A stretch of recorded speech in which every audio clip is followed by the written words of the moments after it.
자, 오늘은 원소의 주기적 성질 봅시다. 오늘 좀 많이 할 거니까 집중해서 보시고요.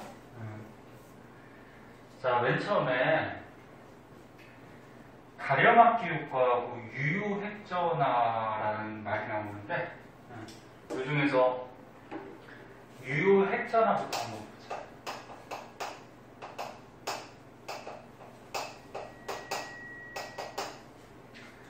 자, 유효핵전화는 뭐냐면은 핵의 전하야. 그러니까 니네 원자가 있을 때 가운데 뭐가 있어? 원자 핵이 있잖아. 요 원자 핵의 전하. 그러니까 원자 핵이 띠는 전기. 근데 구체적으로 너네가 이해하기 쉽게 좀 적어주면은 전자가 느끼는 핵의 전하. 요거를 유효핵전화 이렇게 얘기해요. 뭐 전자가 살아있진 않지만 전자가 느낄 수 있는 핵의 전기. 자, 무슨 얘기냐면은 뭐 예를 들어서 수소 한번 보자. 자, 수소가 1번이에요. 원자번호는 알다시피 원자핵 안에 양성자 개수 가지고 원자번호 얘기죠. 그 양성자가 하나 있어요. 그리고 전자도 하나가 있어요. 그럼 이 전자가 핵의 전하, 핵의 전기를 느끼게 되는데 핵의 전하가 플러스 1이잖아. 그치? 그럼 이 전자는 플러스 1의 전하를 느끼게 돼. 요거를 유효핵전하라고 그래. 그래서 수소의 유효핵 전하는 플러스 1이 돼요. 플러스 1을 온전하게 다 느낄 수가 있어. 근데 이제 헬륨부터 조금 달라요. 항상 너네 뭐 주기율표든지 뭐 다른 거에서 수소가 좀 외톨이 같이 좀 특이했었잖아. 그래서 수소 빼고 나머지는 어떻게 되냐면은 헬륨을 한번 보자. 헬륨이 2번. 그럼 원자핵의 양성자가 2개가 있어요. 그리고 전자가 첫 번째 껍질에서 이렇게 2개가 돌아다니고 있는데 이 전자가 핵의 전하를 느끼려고 해요. 그럼 원래는 플러스 2를 느껴야 되는데 같은 껍질에 전자가 한 놈이 더 돌아다니고 있어요. 그럼 니네 앞에서 배웠듯이 전자들은 어떻게 돼? 막 불규칙하게 굉장히 빠른 속도로 요 껍질, 공간 안에서 막 움직여 다니고 있거든?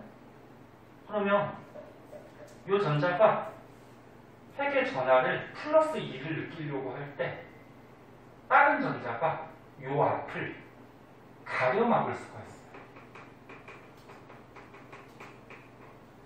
이거를 가려막기 효과라고 해요. 가려막기 효과.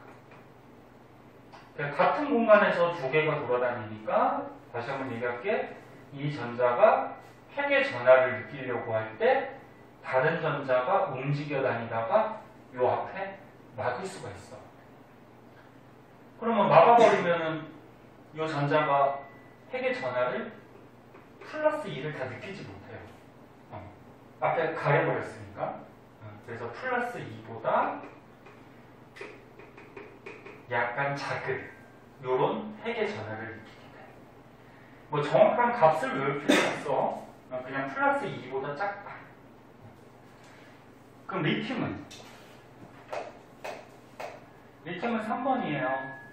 그럼 양성자가 3개가 있고요. 전자가 첫 번째 껍질에 2개, 두 번째 kop질에 하나. 전자는 너네 옥텟 규칙에 따라서 288 이렇게 적어야지? 그러면 이 전자가 핵의 전하를 느끼려고 해. 여기서 전자가 느끼는 핵의 전하는 맨 바깥쪽에 있는 전자가 느끼는 핵의 전하를 얘기하는 거야. 맨 바깥쪽. 그러면 맨 바깥쪽에 이 전자가 핵의 전하를 플러스 3을 원래 느껴야 되는데 첫 번째 껍질에서 전자 두 놈이 어떻게 돼? 막 돌아다니고 있지 여기서. 그럼 돌아다니고 있으니까 이 전자가 플러스 3을 다 못 느껴요. 왜? 앞에서 가려 막을 수가 있단 말이야. 무슨 말인지 이해하나? 이해 안 되면 안 된다 그래? 그래서 전자가 느끼는 핵의 전하, 유효핵 전하는 플러스 3보다 작은 값을 갖게 돼요. 정확한 값은 몰라도 돼. 선생님도 외우진 않아요, 이거는. 자, 그래서 다시 한번 정리하면은 바깥쪽에 있는 전자가 느끼는 핵의 전하는 수소만 온전하게 핵의 전하를 다 느끼고 나머지 수소 말고 나머지 다전자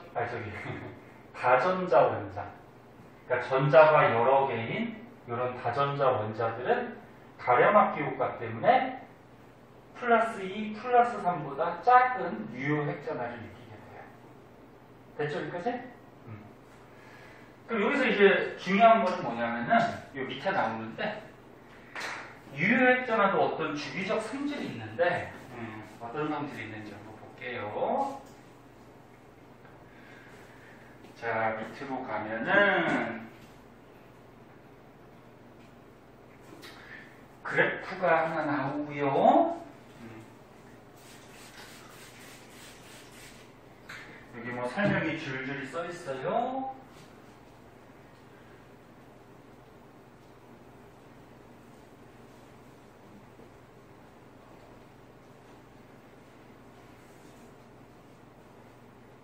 자, 봅시다.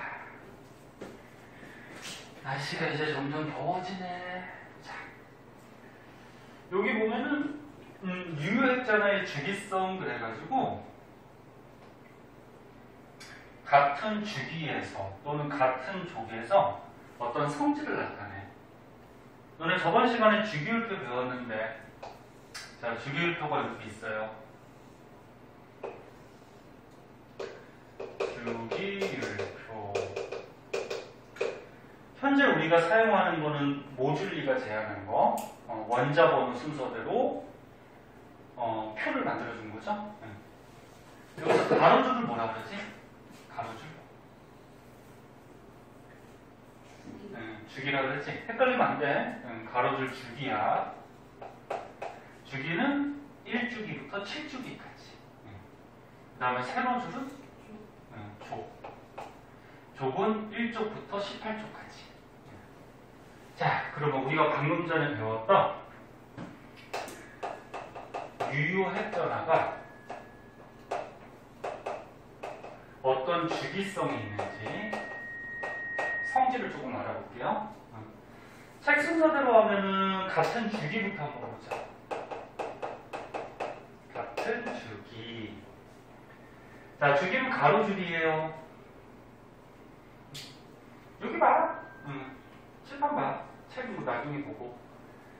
자, 1주기는 수소하고 헬륨밖에 없으니까 조금 따지기가 좀 애매하니까 2주기로 할게요. 2주기가 어떻게 돼? 수, 헬 다음에 미배, 붕탄, 질산, 플레 이렇게 가지. 그럼 2주기로 한번 보면은 미, 배, 붕탄, 질산, 플레 이렇게 가거든. 이거 세 개만 한번 보자.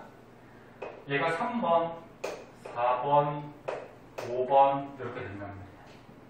그럼 얘 원자의 구조를 그림으로 한번 그리면 양성자 3개에다가 전자가 어떻게 돼? 첫 번째 껍질에 2개, 두 번째 껍질에 하나. 그럼 이 리튬의 유효핵전하는 어떻게 될까? 이거 아까 했잖아. 요 맨 바깥쪽에 있는 요 전자가 핵의 전하를 느낄 때 앞에 있는 전자 두 놈이 가려 막아버려서 플러스 3을 다 못 느낀다 했지? 그래서 플러스 3보다 어떻다 그랬어? 작다.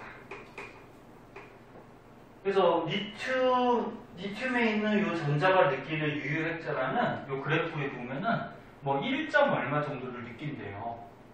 근데 요 숫자를 외울 필요는 없다 그랬어. 그럼 배비는 어떻게 될까? 양성자가 4개가 있고 전자가 첫 번째 껍질에 2개, 두 번째 껍질에 2개. 그럼 요 전자가 느끼는 핵의 전하는 플러스 4보다 작을 거야. 그러면 분수는 뭐 안 그려도 되겠지? 그럼 어떻게 돼? 플러스 5보다 작아요.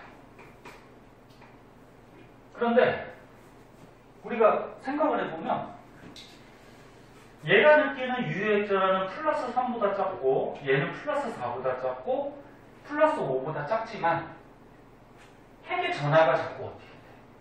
플러스 3, 플러스 4, 플러스 5, 플러스 6 자꾸 증가하지. 그럼 핵의 전하가 증가하니까 전자가 느끼는 유의 핵전하도 증가할 수밖에 없어요. 이거 원자에게 플러스 값이 자꾸 증가하잖아, 그치? 그래서 같은 주기에서는 유효 핵전하가 증가하는 그런 경향이 있어요. 주기성. 그래서 여기 보면은 여기 지금 2주기거든. 이렇게. 그래서 립의 붕탄질산 플랫 같은 주기에 있는 이 원소들 원자들은 Y축각 유효 핵전하가 어떻게 돼? 증가하는 이런 모습을 갖추고 있다. 뭐 외워도 되는데 이해를 하는 게 더 좋고요.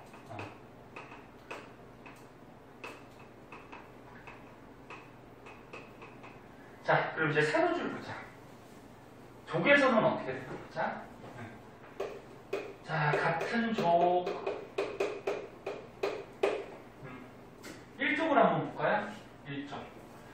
1족에 보면은 위에서부터 수소, 리튬, 나트륨, 칼륨, 뭐 누비듐, 세슘 이렇게 내려가거든. 그래서 1족에 보면 위에서부터 수소, 그 다음 밑에 리튬, 밑에 나트륨 뭐 이렇게 내려가. 그럼 1번, 3번, 얘가 11번 이렇게 되거든. 그러면 양성자 하나에 전자 하나. 그러면 수소가 느끼는 유효액자라는 수소의 전자가 느끼는 유효액자가 얼마? 네. 얘는 온전하게 플러스 1을 다 느낀다 그랬어요. 가래막는 효과가 없으니까. 그럼 리튬은 첫 번째 껍질에 2개, 두 번째 껍질에 하나. 뭐 다 이제 이해했겠지만 처음이니까 지금 그림을 다 그려주는 거야. 그럼 얘가 느끼는 유효액전하는 얼마? 플러스 3보다 좀 작겠지. 그럼 얘는 플러스 11보다 좀 작을 거야. 그러면 같은 족에서 보면은 세로줄 족에서 보면은 얘도 마찬가지로 어떻게 돼? 핵의 전하가 늘어나지. 늘어나니까 전자가 느끼는 유효액전하 값도 어떻게 될까? 늘어나요. 그래서 같은 족에서도 유효액전하는 증가하는 경향이 있다. 그래서 이렇게 1조 리튬, 나트륨, 칼륨 뭐 이렇게 가거든. 다시 리튬, 맞구나. 리튬, 나트륨, 칼륨, 뭐 누비듐, 세슘 이렇게 갈 때 유효액전하가 자꾸 증가하는 거야. 그래서 이쪽으로 왔어. 그래서 유효액전하 증가.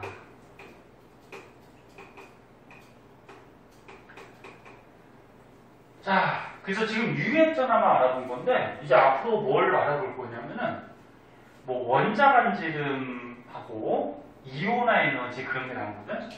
그 원자 반지름하고 이온화 에너지도 어떤 주기성이 있어요. 여러분 같은 주기하고 같은 족에서. 그래서 그것들에 대해서 이제 또 알아볼 거야. 그럼 문제 한번 내보자. 여기가 A, B, C, D가 있으면 유효액전하가 가장 큰 곳이 어디니? D 맞아? D? 네, D가 되죠. 얘가 오른쪽으로 갈수록 증가하고 아래쪽으로 갈수록 증가하니까 이쪽에 있는 값이 이쪽에 있는 원소가 유효역전화가 가장 크더라.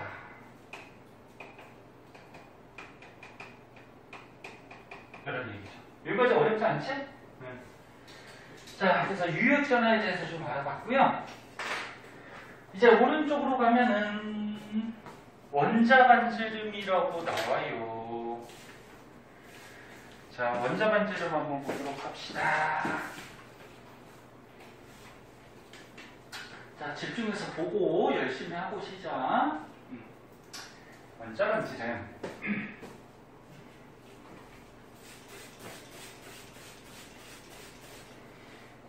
성윤이가 시험이 7월달이죠? 네. 7월 첫째 주? 그럼 다현이도 7월인가? 네. 7월 첫째 주. 그래요. 날짜가 빨리 가. 벌써 6월 6일이야. 오늘 진짜 현충일이라서 다른 학원들 안 했나? 했어요. 했어? 성윤이도 어디 학원 갔다 왔니? 저 원래 오늘 과거. 아, 과학밖에 없나? 네.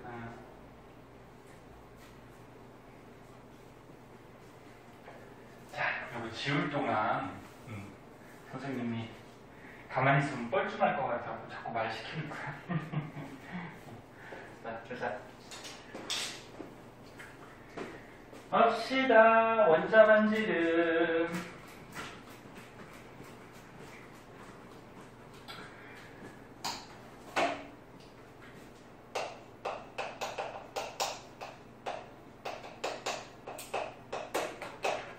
자, 원자는 너네가 알다시피 물질을 이루고 있는 이런 입자들을 얘기하죠. 응? 그 원자 반지름을 어떻게 측정하느냐, 응? 어떻게 정하느냐, 그거에 대해서 이제 배우는 건데, 뭐 예를 들어서 수소가 있다고 해보자. 수소는 양성자 하나의 첫 번째 껍질에 전자가 하나가 막 돌아다니고 있어. 근데 이 전자는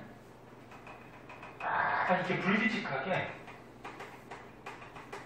이 첫 번째 껍질 안에서 이렇게 돌아다닌단 말이야.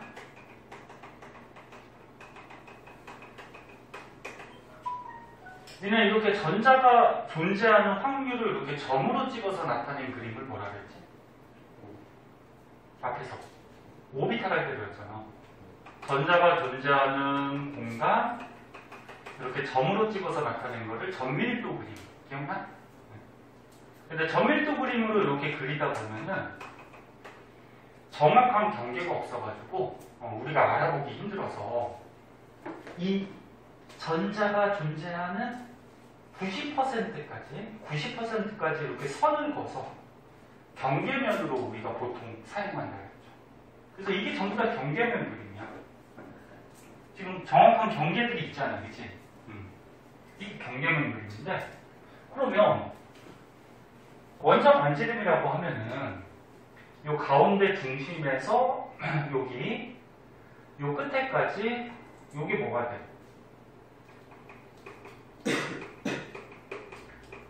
이게 원자 반지름이거든? 맞니? 그런데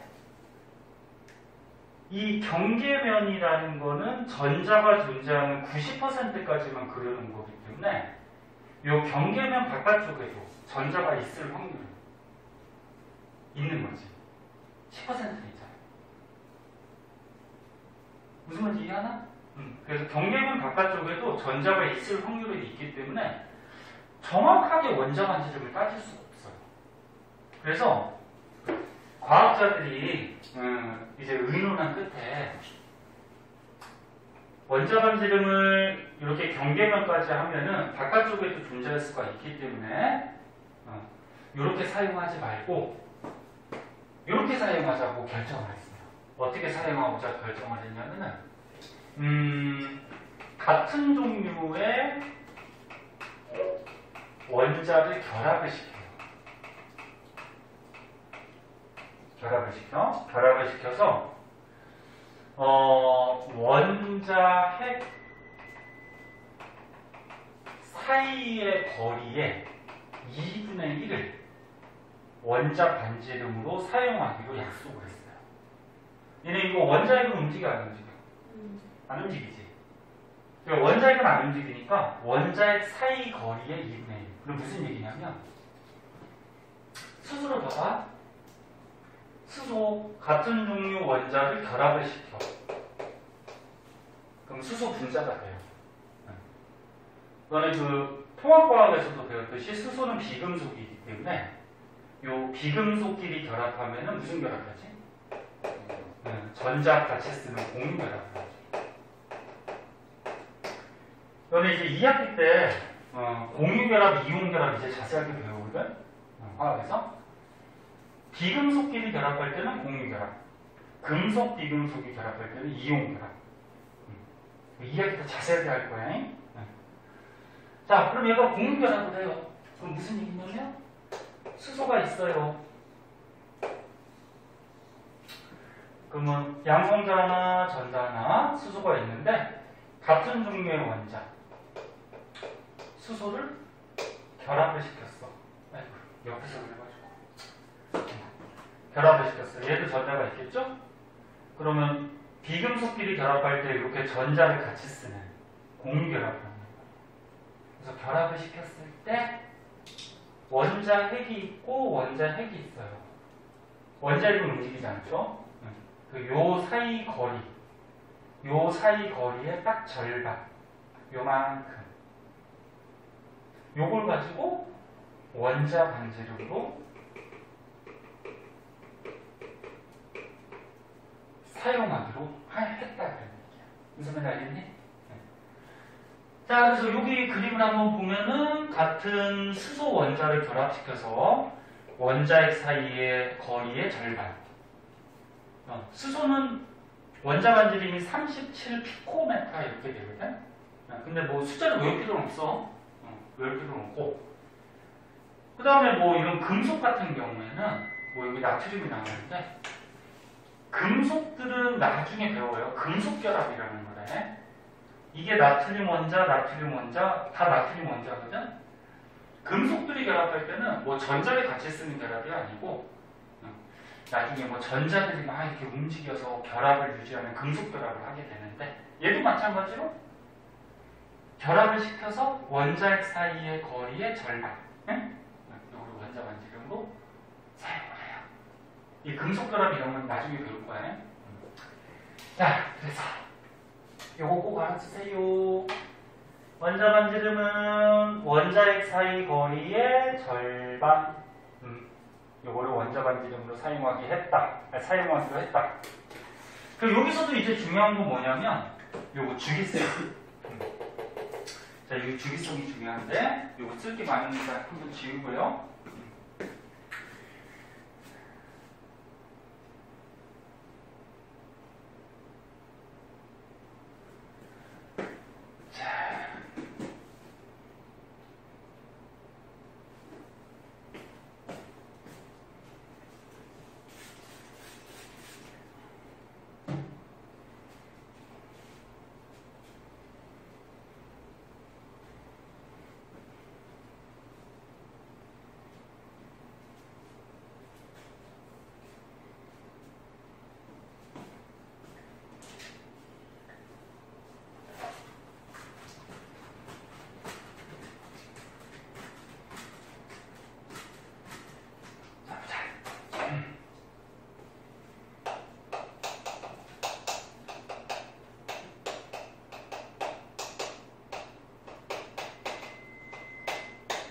자, 얘도 이제 같은 주기하고 같은 족에서 어떤 성질, 주기성이 있는지에 대해서 좀 볼게요. 자, 여기 주기율표가 있어요.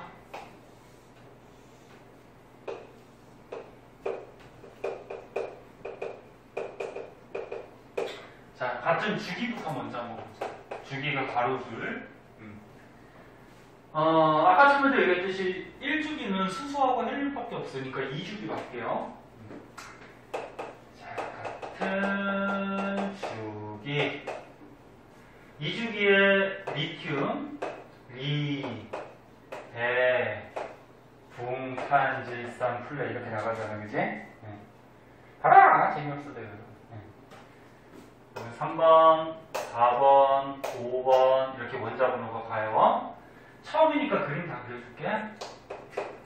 양성자 셋, 전자가 첫 번째 껍질에 2개, 두 번째 껍질에 하나.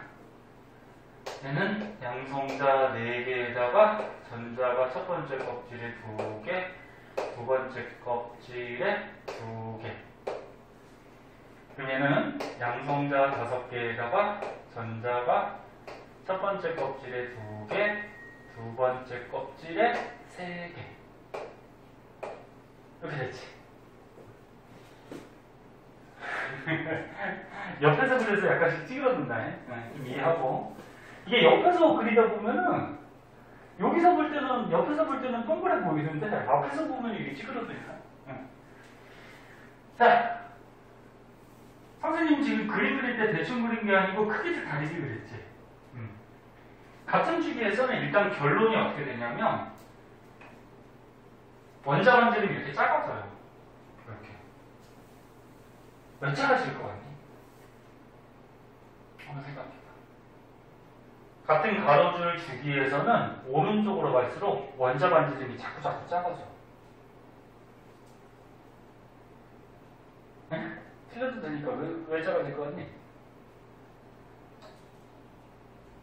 봐봐. 이 원자의 핵의 전하가 어떻게 돼? 자꾸 증가하지. 그럼 얘네 전자는 어떻게 돼? 마이너스니까.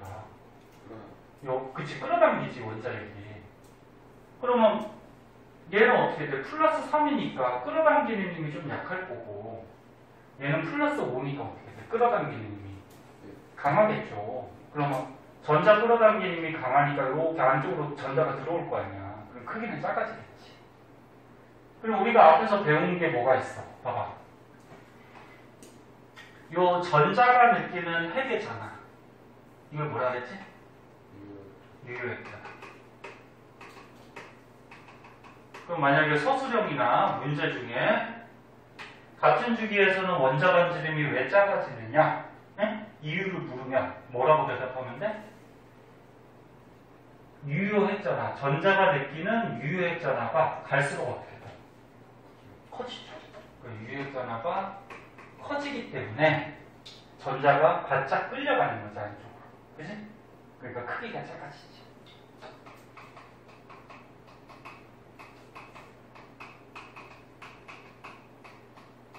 이렇게 대답하면 돼. 유효액자가 증가하기 때문에 원자 반지름은 감소한다. 됐니? 그래서 같은 주기에서는 원자 반지름이 감소하는 이런 경향이 있어요.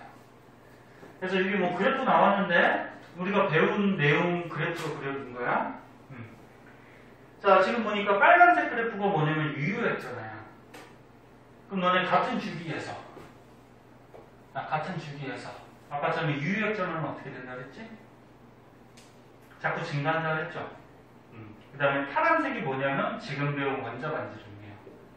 그 같은 주기에서 원자 반지름은 어떻게 된다고? 감소한다고. 응? 그걸 그래.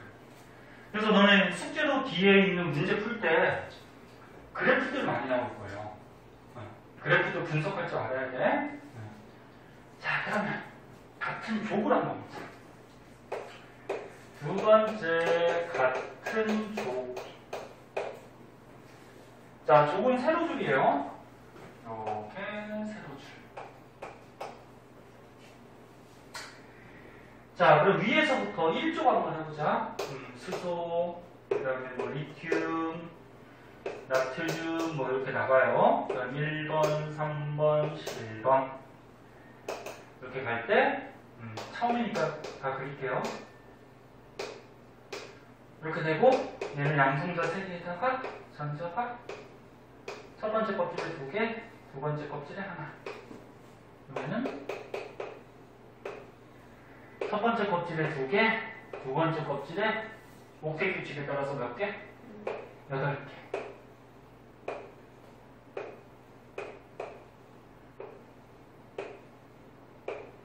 선생님 전자 그릴 때 이렇게 반대로 이렇게 그리잖아, 그치? 그 뭐 중요한 건 아닌데, 같은 공간에 전자들이 존재할 때는 전자들끼리의 반발력이 있기 때문에 그릴 때도 이렇게 여기 하나 있으면 여기 하나 있으면 여기, 이렇게 가장 멀리 떨어지는 것부터 먼저 그려주는 게 원래 정식적인 방법이야. 그럼 11개니까 2, 8 들어가고 세 번째 껍질이 몇 개? 하나. 이렇게 되죠. 그럼 얘는 원자 반지름 딱 보이죠, 뭐. 그치? 밑으로 갈수록 어떻게 돼? 커져, 이렇게 증가해. 그럼 왜 증가하니? 뭐라고 쓰면 될까? 유액전화? 플러스 1, 플러스 3, 플러스 11? 유액전화가 증가한다 그러면 전자가 끌려가니까 더 작아져야지. 이거는 그렇게 대답하면 안 되죠. 원자번호? 그래, 원자번호 증가하는 건 맞아. 껍질 수가 증가하잖아, 지금. 전자 껍질이. 얘는 껍질이 하나고, 얘는 껍질이 2개고, 얘는 껍질이 3개가 된단 말이야. 그럼 껍질 수가 증가하니까 자꾸 커질 수밖에 없지, 그치? 그래서 같은 쪽에서는 이렇게 대답하면 돼요. 전자 껍질 수가 증가하기 때문에 원자 반지름은 어떻게 된다? 증가하다. 이렇게 대답합니다. 이해됐니? 자, 그래서 여기는 같은 쪽에서는 원자 반지름이 증가하다. 자, 그럼 원자 반지름도 문제 내보자. 주기율표에서 여기 있는 거, 여기 있는 거 이렇게 있을 때 원자 반지름이 가장 큰 쪽이 어디니? C가 되겠죠? 오른쪽으로 갈수록 작아지니까 왼쪽에 있는 AC가 클 거고, 그치? 그 다음에 아래쪽으로 갈수록 커지니까 가장 큰 거는 C가 되겠지. 여기 원자 반지름이 가장 큰 그런 위치가 되겠지. 됐어? 아까 유액전하고 달라. 유액전하는 어떻게 됐어? 증가. 네? 이렇게도 증가. 근데 원자 반지름은 감소. 네? 이렇게 증가. 외우려고 그러지 말고 이해를 해야 돼, 이거. 뭐든지 외워서 풀면 한계가 있어요. 문제 안 풀리는 것도 있어. 이해를 해야죠. 자, 요게 이제 원자 반지름에서 핵심적인 내용이고요. 거기에 보면은 이 밑에 그래프 한번 보세요. 밑에 그래프. 자, 지금 보면은 그래프에서 쌍풀, 요게 같은 2줄이야. 가로줄. 그 원자 반지름이 어떻게 돼? 원자 반지름이 작아지고, 요거 나트륨, 마그네슘, 알루미늄, 뭐 규소 요거 3줄이거든. 같은 가로줄이니까 얘도 어떻게 돼? 원자 반지름 줄어들고, 그 다음에 같은 쪽에서는 수소, 리튬, 나트륨, 칼륨 요게 같은 1쪽이잖아. 그럼 원자 반지름 증가. 볼 줄 알겠죠? 됐어? 응.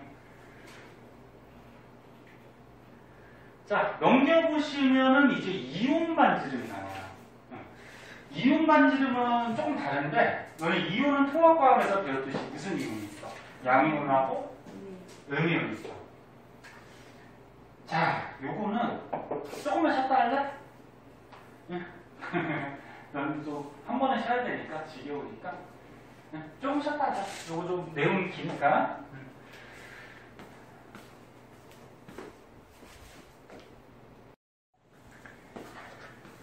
자, 이온 반지름 한번 보자. 이온 반지름.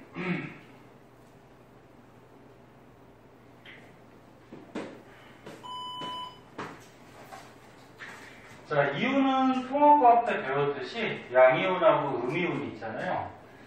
양이온은 너네 원소 중에 금속 원소들이 이온이 될 때 양이온이 되죠. 기억도 날 거예요. 혹시 기억 안 나면은 지금 다시 한번 생각해 보고 비밀 이렇게 안 들어와.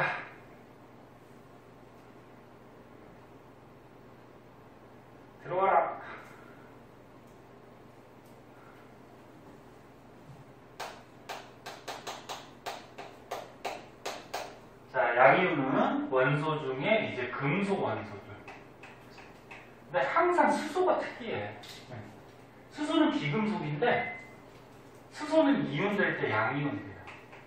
그래서 금속 원소나 수소가 양이온이 되거든. 수소는 전자가 하나 있죠. 첫 번째 껍질에. 야, 그럼 첫 번째 껍질에 하나가 있어. 근데 옥텟 규칙에 따라서 첫 번째 껍질에 몇 개가 있어야지 안정해? 2개. 그럼 수소가 안정이 되려면 하나를 얻는 방법이 있고 첫 번째 껍질에 하나를 버리는 방법이 있거든. 근데 얻는 게 편할까 버리는 게 편할까? 버리는 게 더 편해요. 얻어오려면 어디선가 이렇게 가지고 와야 되거든. 응? 그냥 자기가 갖고 있던 거 버리면 되잖아. 그래서 수소는 전자 하나를 버려서 양성자 하나만 남으니까 플러스 1 양이온이 되려는 성질이 있어요. 자, 그러면 책에 뭐 나트륨 양이온이 나왔으니까 우리 다른 걸로 한번 해볼까? 뭘로 해볼까? 간단한 걸로 하자. 리튬 3번. 자, 얘는 리튬 원자예요. 원자라 그러면 중성이야. 그러면 계속 했듯이 양성자 3개, 전자 3개. 여기 리튬 원자. 자, 리튬이 양이온이 됐어. 얘는 금속 이온이니까, 아니 금속 원소니까 양이온 되겠죠? 근데 어떻게 되니? 양성자 3개에다가 첫 번째 껍질에 전자 2개, 두 번째 껍질에 이 원자과 전자가 하나잖아. 그럼 하나 버리는 게 편해? 7개 받는 게 편해? 버리는 게 편하죠. 그래서 얘는 하나 버려요. 그래서 어떻게 돼? 플러스가 마이너스보다 하나 세다 그래서 이렇게 1 플러스 이렇게 써주는 거죠. 이게 양이에요. 이름은 어떻게 읽니? 얘는 리튬이죠, 리튬. 응? 그럼 얘는 이름 어떻게 읽어? 응? 너네도 이름을 선생님이 불러줘야지. 그냥 이름 어떻게 읽어? 이름도 잘못 읽으면 성윤이를 예를 들어서 상윤이라고 읽어주고 그러면 안 좋잖아. 야, 얘 어떻게 읽어? 근데 양이온은 원소 이름에다가 이온자만 붙이면 되잖아. 리튬 이온. 얘는 리튬, 얘는 리튬 이온. 응? 원자 번호는 3번이고. 그럼 얘는 뭐야? 나트륨. 얘는 나트륨 이온. 응? 이렇게 읽어주면 되는 거지. 자, 그럼 너는 딱 보이네. 야, 중성 원자하고 양이온 중에서는 누가 반지름이 더 크니? 원자가 더 커요. 반지름이. 그러면 거꾸로 얘기하면 양이온은 반지름이 작아, 그치? 그럼 왜 작다라고 얘기하면 되겠니? 원자보다? 그치. 전자 껍질 수가 줄어들죠. 응? 그러니까 반지름이 작은 거야. 그럼 이제 음이온 한번 보자.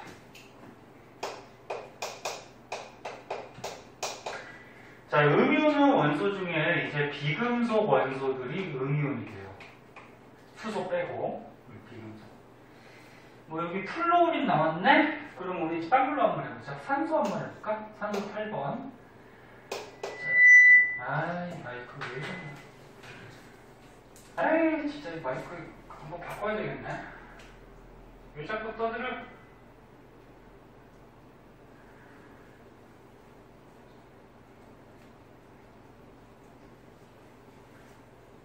자, 볼게요. 8번이니까 양성자 8개에다가 전자가 8개. 그럼 첫 번째 껍질에 2개, 두 번째 껍질에 6개. 뭐 이렇게 돌아다니고 있겠죠. 자, 그럼 얘는 옥텟 규칙에 따라서 2, 8 돼야 되니까 6개 버리는 것보다 2개 얻는 게 편하죠. 그럼 얘는 2개를 얻어. 2개를 얻어서 어떻게 되니? 2개 얻어서 전자가 첫 번째 껍질에 2개, 그 다음에 두 번째 껍질에 원래 6개였는데 2개를 얻어서 8개. 이렇게 돼서 어떻게 돼? 플러스보다 마이너스가 두 개 많아졌으니까 2 마이너스 음이온이 되는 거지, 그치? 이거는 중성 원자, 얘는 음이온. 그럼 얘는 반지름이 누가 더 클 것 같니? 지금 다 반지름에 대해서 하고 있는 거야. 원자하고 음이온 중에 누가 더 클 것 같냐? 한번 생각해봐.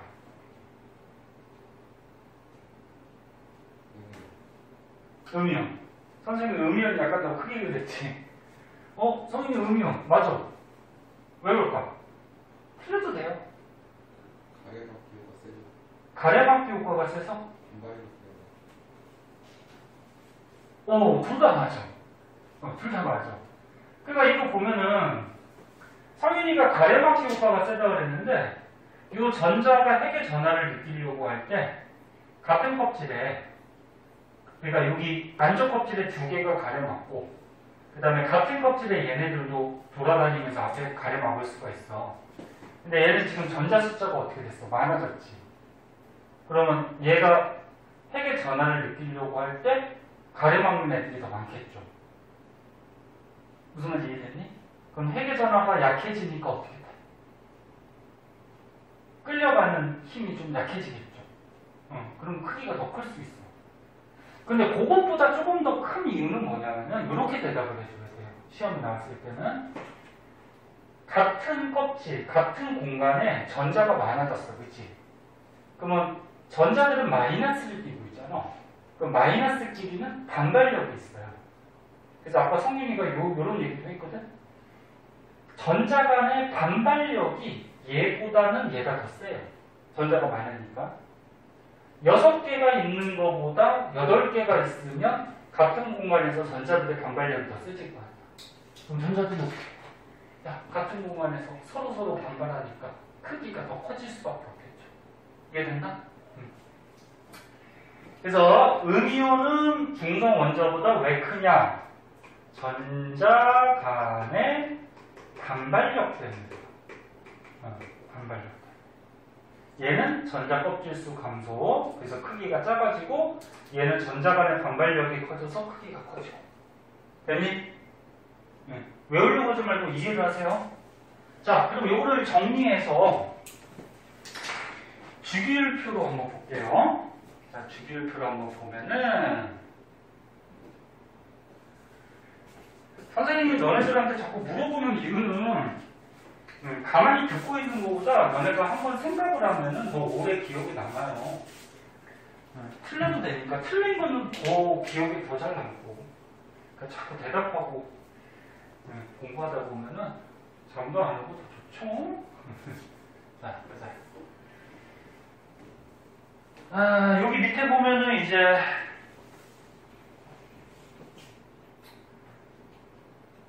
여기 이온 반지름의 또 주기성이 나와요. 그림이 좀 알아볼 수 있나 모르겠는데 알아보게 좀 그려줄게.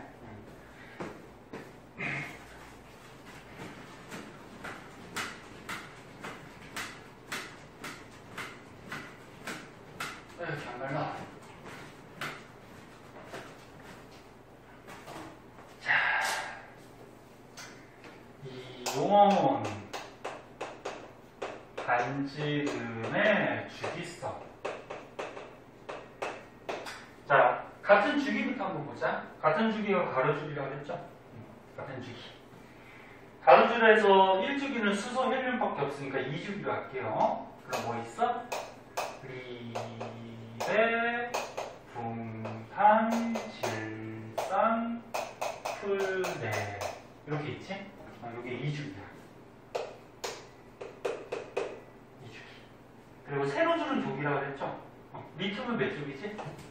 1쪽. 1쪽 위에부터 수소, 리튬, 나트륨 이렇게 내려가지? 그다음 2쪽. 얘 몇 쪽이지?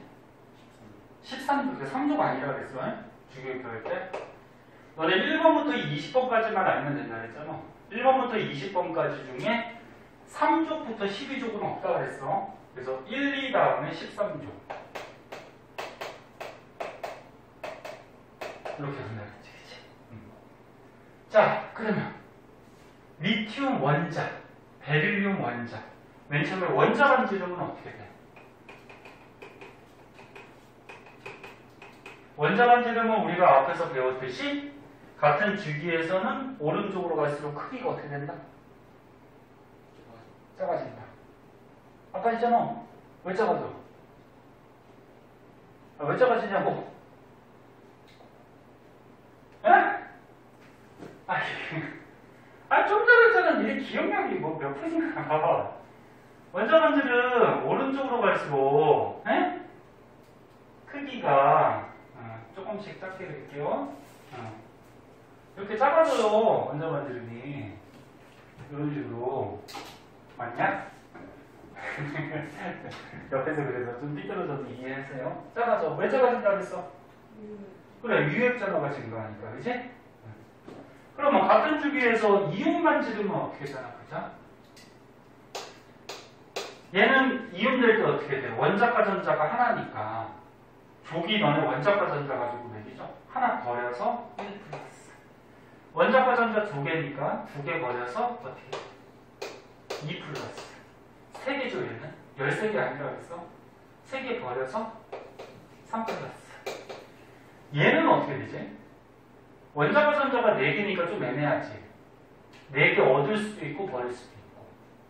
그래서 얘는 이온이 잘 안 되는데 굳이 이온이 된다고 하면은 아까 버리는 게 편하다고 했지? 얘는 버려서 그 다음에 얘는 어떻게 될까? 5개니까 어떻게 돼? 얻죠. 얘는 6개니까 2개 얻으면 되지. 얘는 7개니까 하나 얻으면 되고. 얘는 원자과 전자 몇 개지? 0개죠. 얘는 옥텟 규칙에 딱 맞잖아. 10번, 28. 그치? 그럼 얘는 이온이 돼요, 안 돼요? 안 되죠? 얘는 이온이 안 돼요. 자, 그때 그럼 이온 반지름은 어떻게 될까?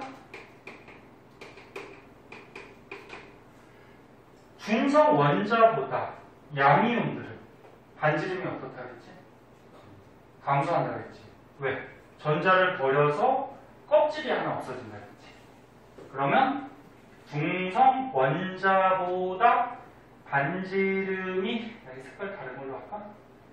작아져요. 여기다 그냥 그릴게. 여기다 그냥 그릴게. 봐봐. 얘네가 비교할 수 있도록 이온 반지름을 빨간 걸로 할게.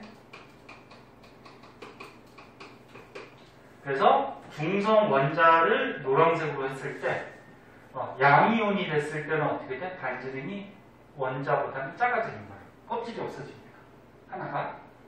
그럼 얘도 원자보다 작아지고 얘도 원자보다 작아지고 얘도 원자보다 작아지고. 됐나? 네. 그럼 음이온은 어떻게 된다 그랬지? 원자보다 커진다 그랬지. 전자 간의 반발력이 생기니까. 그래서 중성 원자보다 커지고 중성 원자보다 커지고 중성 원자보다 커지고. 얘는 이용이 안 되니까 제껴두고. 이해됐니? 이렇게 되는 거야. 그래서 너는 이온 반지름도 이쪽으로 갈수록 작아질 수밖에 없어요. 유액전화가 증가하니까. 얘 빨간 거 얘도 어떻게 돼? 얘도 작아질 수밖에 없고. 노란 게 원자 반지름, 요게 양이온. 노란 게 원자 반지름, 요게 음이온. 무슨 말인지 알겠죠? 그거를 그냥 이렇게 그림으로 그려놓은 거고. 그럼 같은 족은 어떻게 될까? 같은 족 밑으로 가면 여기 리튬 있어요? 그 밑에 누구 있어? 나트륨 있어요? 2개만 해보자. 그럼 얘가 3번이고 얘가 11번이니까 아까처럼 했지. 너네 밑으로 갈수록 원자 반지름이 어떻게 된다고? 커지죠. 왜 커진다 그랬지? 전자 껍질 수가 증가하니까. 그치? 이렇게 커져요. 그러면 양이온은? 나트륨이 양이온 됐어? 그럼 얘가 1족이니까 어떻게 돼? 1 플러스 되겠지.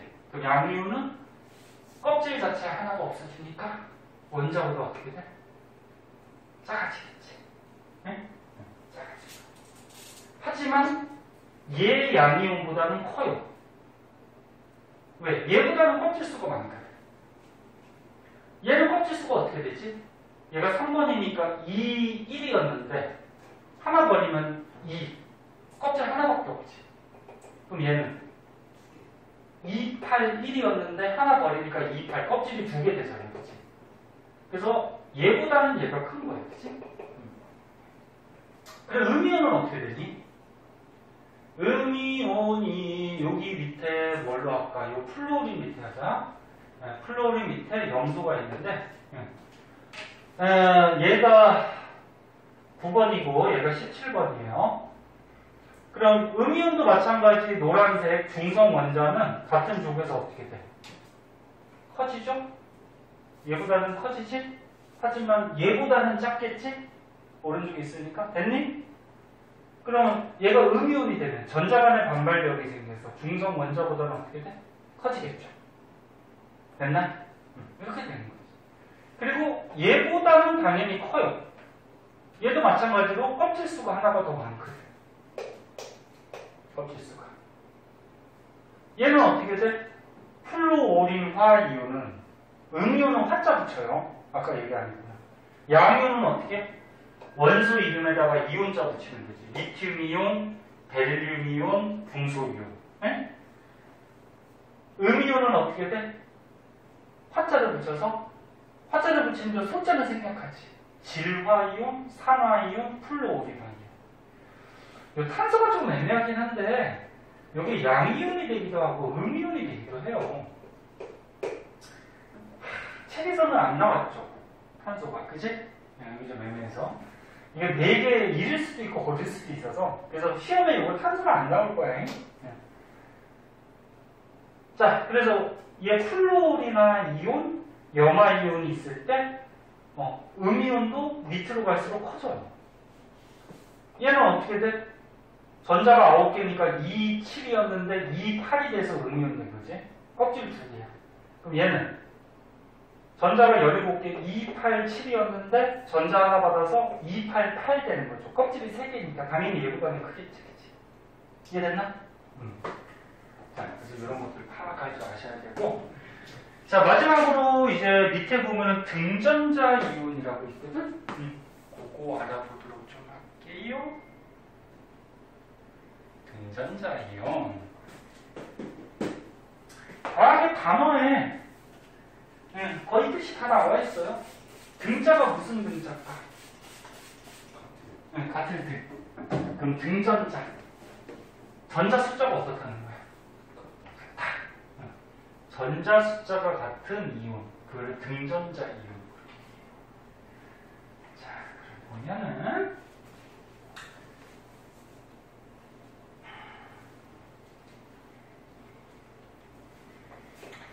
아이 미니가 안 오네. 생명 시간에는 올려놔. 생명 시간에 오는데 언제 연락 왔어? 그 수업 전에 수업 전에 얘기했어? 하나 가능하면은 수업을 안 빠지는 게 좋고요. 빠졌을 때는 영상을 이렇게 찍어놓긴 하지만 그래도 그냥 이렇게 직감으로 수업 듣는 게 좋지. 그래야지 모르는 것도 물어보고 대답하고 하니까. 자, 등전자예요.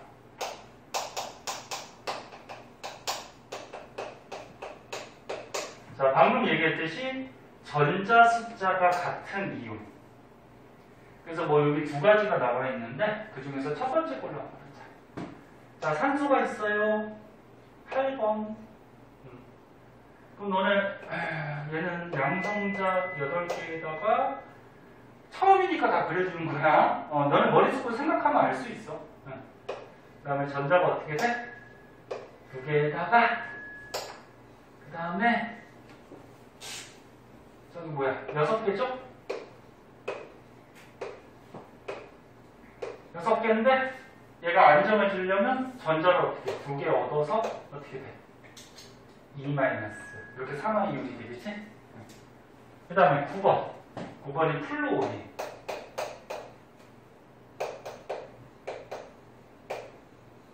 전자 2개에다가 바깥쪽에 7개인데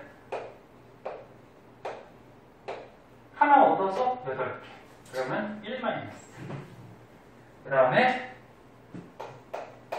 11번 나트륨은 첫 번째 껍질에 2개에다가 두 번째 껍질에 8개에다가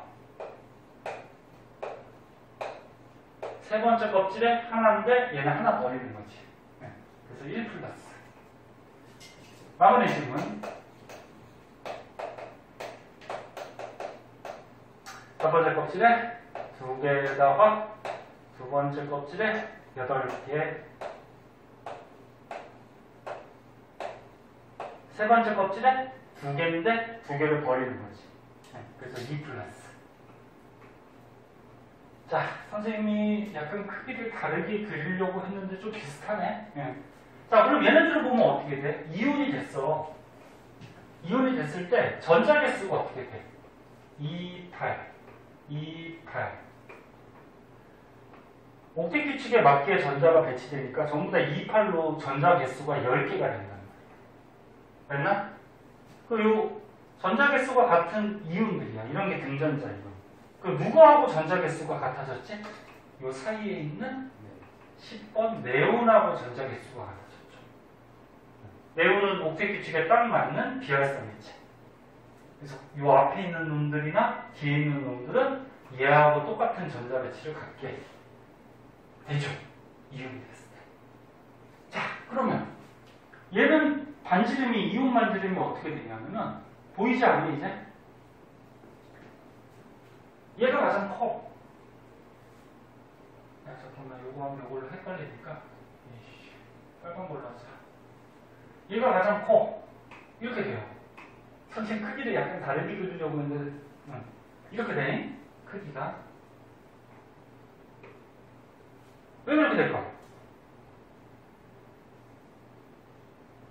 응? 양 플러스가 얘가, 그럼 얘가 왜 가장 작냐? 그렇게 얘기하면, 물으면 뭐라고 대답하면 되니? 그만 끌어당겨서 그게 뭔데?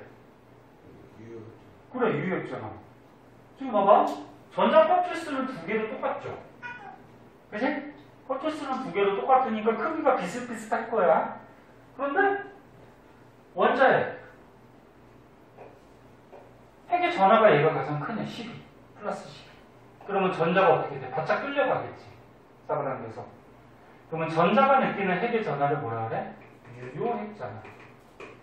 그럼 유효핵 전하가 마그네슘이 어때?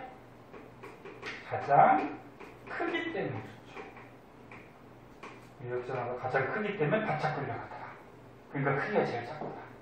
무슨 말인지 알겠죠? 그럼 거꾸로 얘는 유효핵 전하가 가장 작기 때문에 이온 반지름이 가장 크다. 등전자 이온에서. 됐니? 자, 그러면 원자 반지름하고 지금까지 이온 반지름을 배웠는데 원자 반지름, 이온 반지름에 영향을 주는 요인들이 있어요. 우리가 지금 배운 유효액자나 전자 껍질수, 전자수 이런 게 영향을 주는데 너네 이제 뭐 배울 건 배울 게 하나가 더 있어. 지금 원자 반지름하고 이온 반지름 배웠는데 이온의 에너지라고 하나가 더 있어요. 그걸 다음 시간에 할 거네. 하나가 더 있는데 걔네들을 고려를 할 때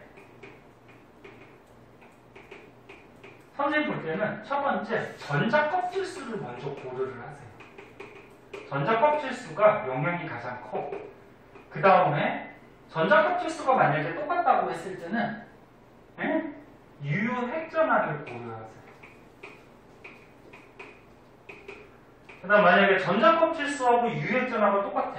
그럴 때는 전자수, 전자 간의 반발력을 생각하세요.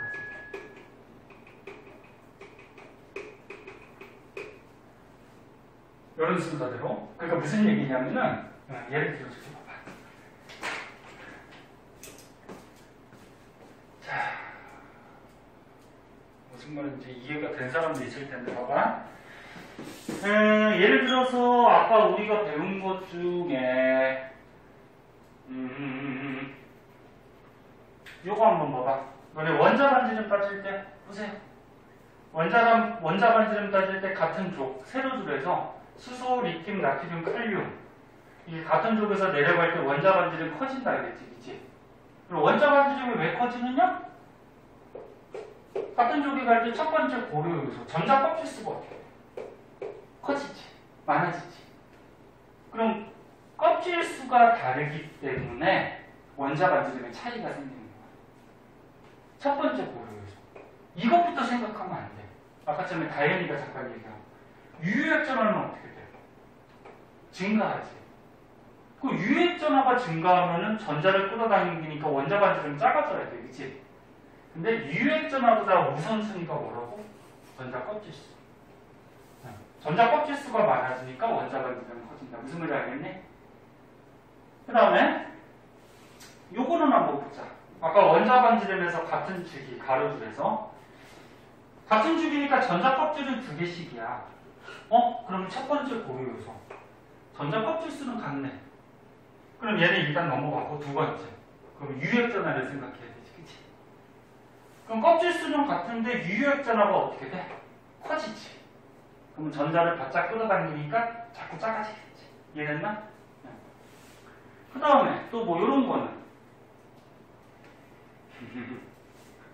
자, 요거 아까 중성 원자하고 음이온 얘네들은 뭐다? 첫 번째 고리로서 전자 껍질 수는 2개도 똑같지. 그럼 전자 껍질 수 똑같으니까 넘어가고, 그 다음 두 번째 유효액 전화도 어때? 플러스 9 플러스 9보다 좀 작고 둘 다 비슷하지, 그치? 그럼 넘어가고. 그럼 마지막 전자 간의 반발력은 얘가 두 번째 껍질에 전자가 7개지만 얘는 8개 됐으니까 얘가 반발력이 더 크겠지. 네? 이해됐나? 그리고 얘가 크기가 더 커지겠지. 그래서 선생님 볼 때는 오늘 배운 거나 다음 시간에 이온화 에너지 배울 건데 첫 번째 고유요소 얘. 그럼 얘가 만약에 똑같으면 그 다음 걸로 넘어가고 그 다음 걸로 똑같으면 그 다음 걸로 넘어가고. 무슨 말인지 알겠니? 이해됐어? 네. 요거 이해했으면은 잘 하신 거고요. 여기에 관련된 문제들 뒤에 기본 문제하고 그 다음에 이온화 에너지는 요것도 이어져야 되기 때문에 다음 시간에 할 거예요. 이온화 에너지도 조금 어려워. 그래서 다음 시간까지 하면 기말고사 범위가 끝나고요. 그래서 그 뒤에 있는 문제들 보면 알죠? 배운 것들? 문제를 좀 풀어보세요. 그리고 질문 좀 남기고 보면 알 거예요. 이렇게 하면 또 단원이 끝나서 단원 마무리 문제까지도 있어요. 또 수능 문제 막 이런 거. 그러니까 갈수록 계속 숙제가 밀려. 그러니까 그때그때 조금씩 힘들더라도 하고. 자, 시간이 한 9분 정도 남았는데 그 이온화 에너지 나가기는 조금 시간이 그래서 남은 시간은 너네 질문 있는 거 좀 하고 질문 없는 사람은 숙제 조금 하고 있자. 진도는 여기까지 나갈게요.